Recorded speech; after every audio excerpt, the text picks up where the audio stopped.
আরে ভাই, এটা প্রতিদিনের কাহিনী, টেনশন করার কিছু নাই, সব ঠিক হয়ে যাবে, রাখলাম। এই কার সাথে কথা বলতেছো? তোমার দুলাভাই, আমার ভাইরা। ও আচ্ছা, তা কি বললো দুলা ভাই? তোমার বোনের সাথে তোমার দুলাভাইয়ের ঝগড়া লাগছে, এখন খাইতেও দেয় না, বাইরে ঘুমাইতে দেয়। এর জন্য তোমার এত খুশি লাগতেছে কেন? আরে আমি ভাবছিলাম এই কোম্পানির প্রোডাক্ট শুধু আমিই খারাপ পাইছি, এখন থেকে এই কোম্পানির সব প্রোডাক্টই খারাপ।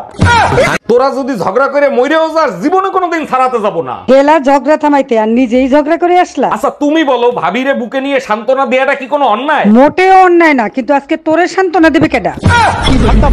এই একটা কথা শোনো। হ্যাঁ বলো, শুনতিছি। পাশের বাড়ির ভাবির সাথে আমার সম্পর্ক, এটা তুমি জাইনে গেলা, তখন তুমি কি করবা? বেশি কিছু করব না, বিষ খাওয়ায় মাইরে ফেলাবো। ভাবি তো এখানে থাকে না, তাকে কোথায় পাবা? ভাবিরে খাওয়াবো না, তোরে খাওয়াবো।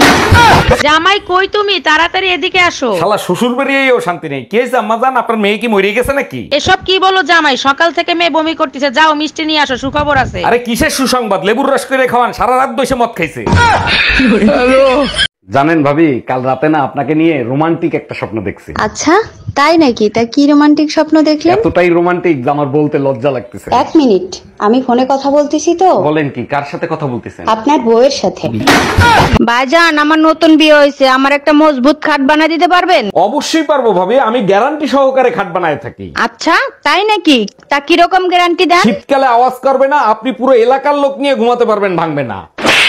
তোমার মতো আনরোমান্টিক মানুষ আমি কোথাও দেখি নাই। আমি যে কতটা রোমান্টিক সেটা শুধু আমিই জানি। পাশের বাড়ির ভাইকে দেখো, ভাবিকে আদর করে তারপর অফিসে যায়। আমিও তো আদর করি, কিন্তু তুমি দেখতে পাও না। কখন আদর করো? আমি ঘুমায় থাকলে? আরে না, ভাই অফিসে যাওয়ার পরে। তোমার যন্ত্রণায় একদিন আমি গলায় দড়ি দিয়ে মরবো, মনে রাখো। মরার আগে অবশ্যই দেখেন শাড়ি কিনে দিয়ে যেও। তোমার আলমারিতে যে পরিমাণে শাড়ি আছে, মরার আগ পর্যন্ত পড়তে পারবা। তা পারবো, কিন্তু সাদা শাড়ি তো নয়। তুমি মরলে পারবো কি? আসসালামু আলাইকুম ভাবি, এলাকায় নতুন মনে হচ্ছে, কোথায় থাকেন আপনি? দেখেন, আমি আপনার ভাবি না, আপনার গফুর চাচার নতুন বউ। বলেন কি, নতুন ফোনে পুরনো চার্জার ঠিক মতো চার্জ হয় তো? তোর চাচারে যায় জিজ্ঞাসালা লুচ্চা বেটা। হ্যালো ওদা তো মোর টিকটক অ্যাকাউন্টে সমস্যা হইছে, আর মুই কি হর? আপনি এক কাজ করেন, প্লে স্টোরে যান, প্লে স্টোরে গিয়ে আপনার টিকটক অ্যাকাউন্ট আপডেট করেন, সব ঠিক হয়ে যাবে। ওগো গ্রামে তো প্লে স্টোর নাই, মফিস স্টোর আছে, হ্যাঁ নে গেলে কি হইবে? হ্যালো লিটন, টুম্পা ভাবির সাথে আমার ডেট ফিক্সড হয়ে গেছে। আরে ভাই, আগে আমার কথাটা তো শোন। তুই আমার কথা শোন, বিকেল বেলা টুম্পা ভাবিরে নিয়ে তোর ফ্ল্যাটে আসতেছি। আরে ছাগল, তোর ফোন বন্ধ, ভাবি কনফারেন্সে আছে, নে কথা বল। হ্যালো, আজকে তুই শুধু বাসায় আয়। অরুণ ভাই, গতকালকে ভাবির সাথে যে ঝগড়া লাগলো, সেই ঝগড়া মিটলো কি করে? হাঁটুতে ভর করে আমার কাছে আসছে, তারপর ঝগড়া মিটছে। বলেন কি, ভাবি হাঁটু গেড়ে আপনার কাছে মাপ চাইছে? আরে না, হাঁটুতে ভর করে আমাকে বলছে খাটের তলা থেকে বের হও, আর মারবো না। যদি আমি এতই খারাপ হয়ে থাকি, তাহলে আমার ঘর থেকে বের করে দাও না কেন? ঘর থেকে যদি বের করে দিই, তাহলে কি তুমি চলে যাবা? না, যাব না। তাহলে এই প্রতিদিন এইরকম নাটকগুলো কেন করো? অনেক মজা লাগে তোমাকে চ্যালেঞ্জ করতে। সাহস আছে ঘর থেকে বের করে দেওয়ার মতো? এই শোনো, বাহিরে প্রচুর বৃষ্টি হচ্ছে, আসার সময় গরম গরম জিলাপি নিয়ে এসো। তুমি চাইলে জিলাফির সাথে রোমান্স করার জন্য কিছু নিয়ে আসি? তোমার যা মন চায় তাই করো, তাড়াতাড়ি আসো। এক্ষুনি চলে আসতাম সোনা, যদি রং নাম্বার না হইতো। বিয়ে তুই করবি না, তোর ঘাড়ে করবে। এই তোমার শালার সাথে কথা বলো তো, বিয়ে করতে চাচ্ছে না কেন? হ্যালো দোলা ভাই, আমি বিয়া করব না, শুনছি বিয়ার পরে বউ নাকি খালি পিটায়। আরে বোকা, শোনা কথায় কান দিবি না। কে বলছে বউ পিটায়? সপ্তাহে মাঝে মধ্যে 10-12 বার পিটায়। অ্যাম্বুলেন্সে ফোন দাও। ভাবি, আপনার ফোন নাম্বারটা আমারে দিবেন? লেখেন 0 দিয়া 15টা জোতার বাড়ি, 11টা জাটার বাড়ি, 44টা বেলুনের বাড়ি, 99টা গালি, 56 দ্বারাই আপনার নামে মামলা করব। ঠিক আছে ভাবি, আমি সময় মতো হাজিরা দেব। এবার শিক্ষা হয়েছে, পাইছো টুম্পা ভাবির নাম্বার? এই জানো, পাশের বাড়ির রোমিও ভাইয়ের তালাক হয়ে গেছে। তোমাদের কারণেই তালাক হয়। বিয়ের আগে যেরকম ব্যবহার করতে, বিয়ের পরেও যদি ওইরকম ব্যবহার করতে না, তাহলে জীবনে আর কোনোদিন তালাক হইতো না। তোমরা মেয়েরা বিয়ের পরে যে ব্যবহার করো, সেটা যদি বিয়ের আগে করতে না, কসম ছেলেরা জীবনে কোনোদিন বিয়েই করতো না। দেখেন, লোকাল বাসে সাবধানে চলাফেরা করবেন, তা না হলে পাবলিকের মাইর খেয়ে মরে যাবেন। সরি ম্যাডাম, বাস হঠাৎ করে ব্রেক করছে তো, তাই আপনার গায়ে ধাক্কা লেগে গেছে। ফাজলামি করার জায়গা পান না, 8 বাচ্চার মা আমি, কোনটা ধাক্কা আর কোনটা গুতা আমি বুঝি না। আমি বারবার বলছি এই ব্রাশ আনবা না, এই ব্রাশে দাঁত পরিষ্কার হয় না, কথা কি কানে যায় না তোমার? সারাদিন শুধু স্যান স্যান স্যান স্যান করবা। ওই ব্রাশ দিয়ে যদি কমট পরিষ্কার হয়, তোমার দাঁত কেন পরিষ্কার হবে না? 1 মিনিট, এই ব্রাশ দিয়ে কি পরিষ্কার করছো? কমট। এই শোনো, তুমি সকালবেলা ঘুম থেকে উঠে কি দোয়া করো? আমি একটাই দোয়া করি, আমার মতো বউ জানি সবার ঘরে ঘরে থাকে। বলো কি, তুমি আমাকে এত ভালোবাসো? আরে না, আমি একা অশান্তি কেন করব, সবাই করুক। কি আমি অশান্তি করি? হ্যালো বাবু, একটা কিস করো না প্লিজ। জি ম্যাডাম, বলেন কোথায় কিস করব, গালে না ঠোঁটে? শালাই তোর ছোট লোক, তুই আমারে কেন কিস করবি? কারণ আমার নাম বাবু, শালির বিটি। এই পাশের বাড়ির ভাবি তোমাকে থাপ্পড় মারছে কেন? তোমার কারণেই তো ভাবির থাপ্পড়টা খাইতে হইলো। আমার কোন কথার কারণে ভাবি তোমাকে থাপ্পড় মারছে? তুমিই তো বলছিলা পাশের বাড়ির ভাই ভাবির প্রতিদিন সুম্মা দিয়ে অফিসে যায়, তুমি দিতে পারো না? গাধা, আমাকে দিতে বলছি। Hello, excuse me. হ্যাঁ শুনছি, বলুন আপনার জন্য কি করতে পারি? শুনছি আপনার হাজবেন্ড নাকি মারা গেছে। জি ঠিকই শুনেছেন, 2 মাস আগে মারা গেছে। যদি কিছু মনে না করেন আপনার হাজবেন্ডের জায়গা নিতে পারি? অবশ্যই পারেন, তবে গোরস্থানে একটু আলাপ করে নিয়ে নিন। এই আমি মার্কেটে যাচ্ছি ব্যথার ওষুধ কিনতে, তোমার কিছু লাগবে? কালকে রাতে আমার স্যান্ডেল ছিঁড়ে গেছে, আমার জন্য এক জোড়া স্যান্ডেল নিয়ে এসো। শুধু স্যান্ডেল আনলেই হবে না সাথে বেলুন খুন্তিও আনতে হবে? শুধু স্যান্ডেল আনলেই হবে, মাপটা নিয়ে যাও। মাপ লাগবে না, মাপ আমার পিঠে ছাপানো আছে।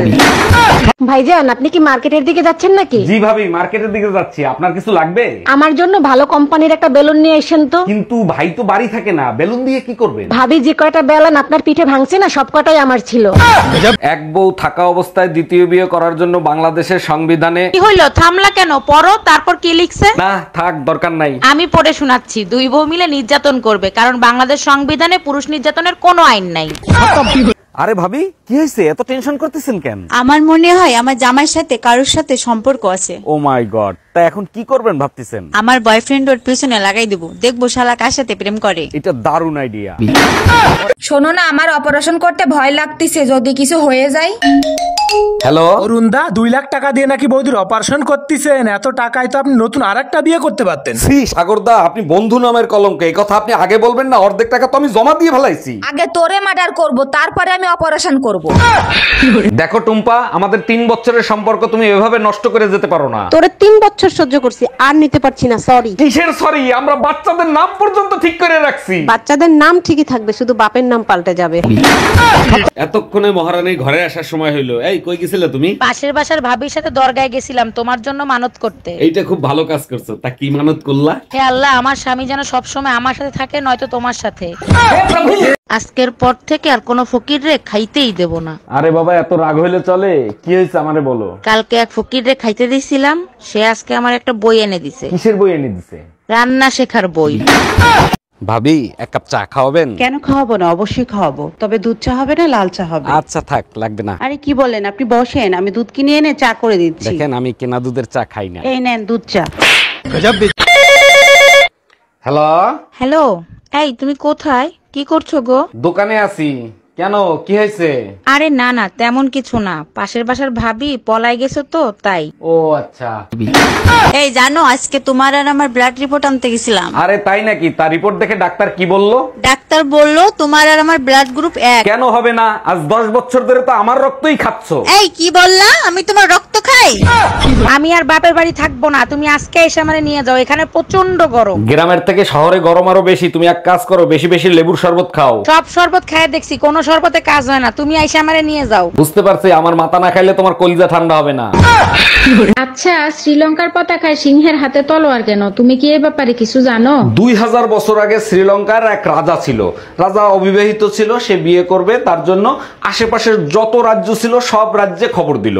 সব রাজ্যের রাজকন্যারা একসময় এসে এক জায়গা হাজির হলো। তখন রাজামশাই সবার হাতে এক একটা করে গোলাপ ফুলের বীজ দিয়ে বলল, আমাকে যে সবার আগে গোলাপ ফুল এনে দিতে পারবে আমি তাকেই বিয়ে করব। কিছুদিন পর রাজকন্যারা এক এক করে গোলাপ ফুল নিয়ে হাজির হলো। এক সময় এক রাজকন্যা খালি হাতে হাজির হলো। তখন রাজা জিজ্ঞেস করলো, তুমি কেন খালি হাতে আসছো? তখন ওই মেয়েটা বলল, রাজামশাই আপনি যে গোলাপ ফুলের বীজটা দিছিলেন ওইটা আসলে গোলাপ ফুলের বীজ ছিল না, তাই আমি ফুল আনতে পারি নাই। রাজামশাই তার কথা শুনে খুশি হলো এবং তাকেই বিয়ে করছে। এবার আসো, শ্রীলঙ্কার সিংহের হাতে তরোয়াল কেন? এ ব্যাপারে তুমি গুগলে সার্চ দাও, এ ব্যাপারে আমি কিছু জানি না। ছেলে হোক মেয়ে হোক, 2টি সন্তানই যথেষ্ট। আচ্ছা ভাবি, আপনি 6টা বাচ্চা নিলেন, কোন আক্কেলে? ভাই, আমার তো 6টা বাচ্চা, আর আমার শ্বশুরের যে 10টা বাচ্চা, তার কাছে জিজ্ঞেস করতে পারেন না সে কোন আক্কেলে নিছে? জিজ্ঞেস করছিলাম, সে যে উত্তর দিছে তা শুনলে আপনি নিজে বেহুশ হয়ে যাবেন। তাই নাকি? তার শ্বশুর মশাইয়ের কাছে কি জিজ্ঞেস করছিলেন? জিজ্ঞেস করছিলাম, কাকা আপনারা যে 15টা 16টা করে বাচ্চা নিতেন, আপনাদের কি খাইয়ে দেয় কোনো কাজ ছিল না? শ্বশুর মশাই কি উত্তর দিছিল? উত্তরে বললো, বাবা রে, তোমাদের মতো সারা রাত আমরা মোবাইলে সময় নষ্ট করতাম না। বাপকা বেটা সিপাইকা গোরা, আপনার ভাইও রাতের বেলা মোবাইল চালায় সময় নষ্ট করে না। এই শোনো, আমি সিদ্ধান্ত নিয়েছি আমি আরেকটা বিয়ে করব। এটা তো খুব খুশির সংবাদ, তা হঠাৎ করে এই সিদ্ধান্ত নেবার কারণটা কি জানতে পারি? 7 বছর বিয়ে করছে, আমাদের একটা বাচ্চা, আমার আরো বাচ্চা লাগবে, তাই আরেকটা বিয়ে করব। আল্লাহর কাছে শুকরিয়া জানো একটা হইছে, তোমার ভরসায় থাকলে ওইটাও হইতো না। আচ্ছা, বিয়ে করার সময় বরযাত্রী নেওয়া কি খুব জরুরি? অবশ্যই জরুরি। কেউ আত্মহত্যা করতে গেলে তার জানাজা পড়তে লোক লাগবে না? তার মানে তুমি বিয়ে করতে যাও না, আত্মহত্যা করতে গেছিলা? কেন, তোমার কোনো সন্দেহ আছে? আজ তোর জানাজা আমি পড়বো।